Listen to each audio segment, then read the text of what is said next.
Hello, my dear children. Today we are going to learn the passage in the page number 11 from Billu the dog. Next day, early in the morning, the farmer went to the field with his wife. They took their baby with them.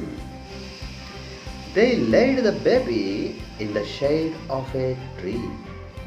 While they walked, the old dog stood near the baby, watching it. Once more. Next day, early in the morning, the farmer went to the field with his wife. They took their baby with them. They laid the baby in the shade of a tree.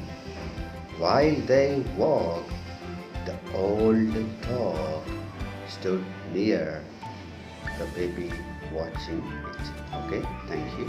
All of you read it and send it to me.